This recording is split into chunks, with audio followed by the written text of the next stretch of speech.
l'animal a des idées, puisqu'il a des sens. Il combine même ses idées jusqu'à un certain point, et l'homme ne diffère à cet égard de la bête que du plus au moins.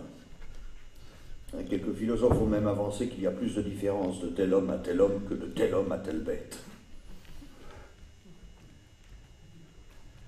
Ce n'est pas l'entendement qui fait parmi les animaux la distinction spécifique de l'homme, mais sa qualité d'agent libre. L'un choisit ou rejette par instinct, et l'autre par un acte de liberté. Pourquoi l'homme seul est-il sujet à devenir imbécile? N'est-ce point qu'il retourne ainsi dans son état primitif, et que tandis que la bête qui n'a rien acquis et qui n'a rien non plus à perdre reste toujours avec son instinct, l'homme, reperdant par la vieillesse ou d'autres accidents tout ce que sa perfectibilité lui avait fait acquérir, retombe ainsi plus bas que la bête même. Quand les difficultés qui environnent toutes ces questions laisseraient quelques lieux de discuter sur cette différence de l'homme et de l'animal, il y a une autre qualité très spécifique qui les distingue, et sur laquelle il ne peut y avoir de contestation.